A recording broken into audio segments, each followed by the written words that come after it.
శ్రీమాత్రే నమః. 45వ శ్లోకం. నిత్యముక్త నిర్వికార నిష్ప్రపంచ నిరాశ్రయ నిత్యశుద్ధ నిత్యబుద్ధ నిరవధ్య నిరంతర. నిత్యముక్తురాలు అయినటువంటి తల్లికి నమస్కారము. వికారరహితమై అంటే మార్పు లేకుండా ప్రకాశించేటువంటి తల్లికి నమస్కారము.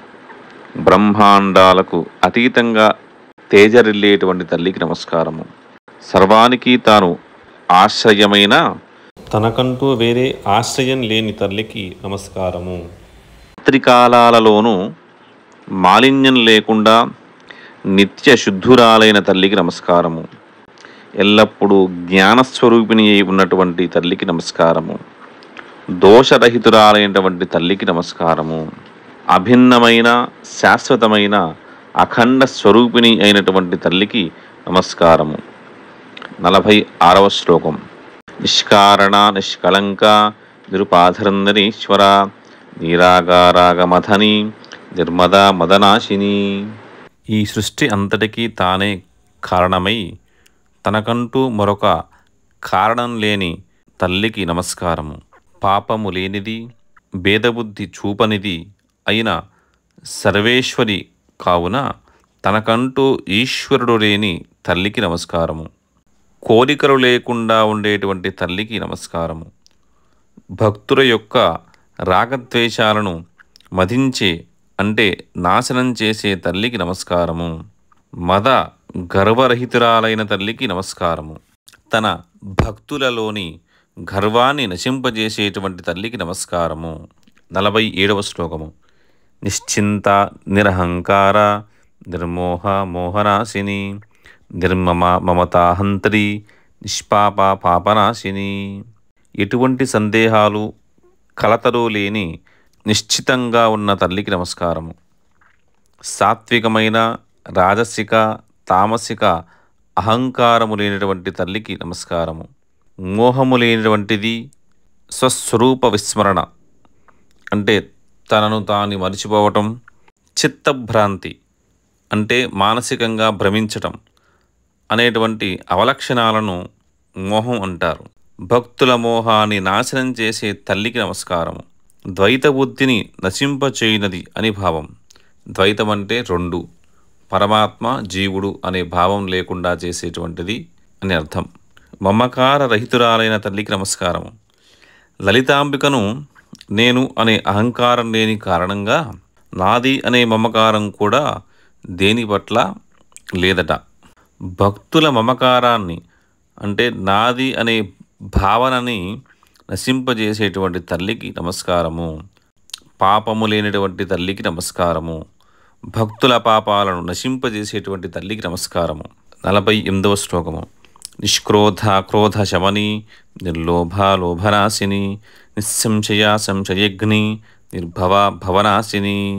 కోపము లేనిది, భక్తుల కోపాన్ని నశింపచేసేటువంటిది, లోభగుణం లేనిది, భక్తులలోని లోభగుణాన్ని నశింపచేసేటువంటిది, సందేహరహితురాలైనటువంటి అంటే అనుమానము లేనటువంటిది, భక్తుల యొక్క సంశయాలను అనుమానాలను రూపుమాపే తల్లికి నమస్కారము. భవ అంటే పుట్టుక లేనటువంటి తల్లికి నమస్కారము. భక్తులను సంసార చక్ర భ్రమణము నుండి అంటే చావు పుట్టుకల నుండి తప్పించగలిగేటువంటి తల్లికి నమస్కారము. 49వ శ్లోకము. నిర్వికల్ప నిరాబాధ నిర్భేద భేదనాశిని నిర్నాశ మృత్యుమథని నిష్క్రియ నిష్పరిగ్రహ. సంకల్పము వికల్పములు లేని అంటే శుద్ధ చైతన్య స్వరూపిణి అయిన తల్లికి నమస్కారము. ఎటువంటి బాధలు లేని ఆనంద స్వరూపినికి నమస్కారము. భేదభావం లేనటువంటి తల్లికి నమస్కారము. భక్తులలో భేదబుద్ధిని నశింపచేయగల తల్లికి నమస్కారము. నాశరహితురాలైన అంటే అంతం లేనిది అయిన తల్లికి నమస్కారము. భక్తుల మృత్యువును హరింపజేసి వారికి అమృతతత్వాన్ని ప్రసాదించేటువంటి తల్లికి నమస్కారము. క్రియలు లేని అంటే విధి నిషేధాలు లేని తల్లికి నమస్కారము. పరిగ్రహం లేని అంటే పొందడం కానీ తీసుకోవడం కానీ లేని తల్లికి నమస్కారము.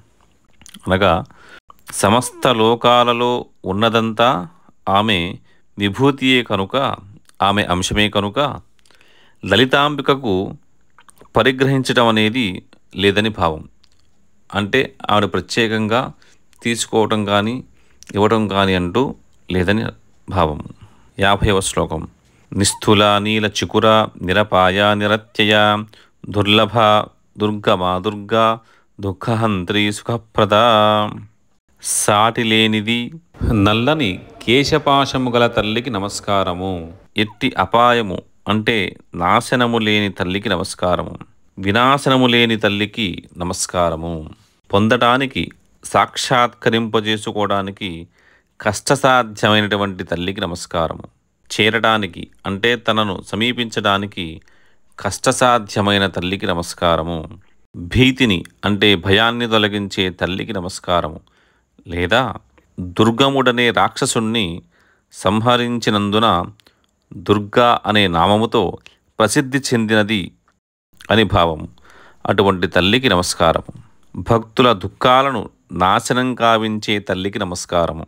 సర్వసుఖాలను ప్రసాదించే తల్లికి నమస్కారము. 51వ శ్లోకము. దుష్టదూర దురాచార శమని దోషవర్జిత సర్వజ్ఞాశ్రాంధ్ర కరుణ సమానాధికవర్జిత. దుష్టులను దూరంగా ఉంచే తల్లికి నమస్కారము. దుష్టులు లేదా దుర్వర్తనులు లలితాంబికను ప్రాప్తించుకోలేరని భావం. అనగా దుష్టబుద్ధి ఉన్నవారు అమ్మవారిని పొందలేరని భావము. భక్తులలో దురాచారాలను పోగొట్టేటువంటి తల్లికి నమస్కారము. రాగద్వేషాదులు లేని తల్లికి నమస్కారము.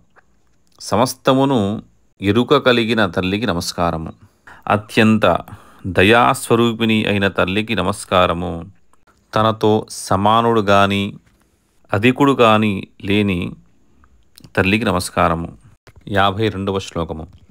సర్వశక్తిమయీ సర్వమంగళ సద్గతిప్రద సర్వేశ్వరి సర్వమయీ సర్వమంత్రస్వరూపిణి. సమస్త శక్తులు అంటే దేవతలు వారి ఆయుధాలు తానే అయి ఉన్నటువంటి తల్లికి నమస్కారము. సర్వమంగళములు అంటే సమస్త శుభాలు తానే అయి ఉన్న తల్లికి నమస్కారము. భక్తులకు సద్గతులను జ్ఞానము మోక్షములను ప్రదానం చేసేటువంటి తల్లికి నమస్కారము. సమస్త లోకాలలోనూ ఈశ్వరి అయిన తల్లికి నమస్కారము. అన్ని తత్వములు తానే అయి ఉన్నటువంటి తల్లికి నమస్కారము. సమస్త మంత్రములు అనగా వాటి సారము తానే అయి ఉన్నటువంటి తల్లికి నమస్కారము.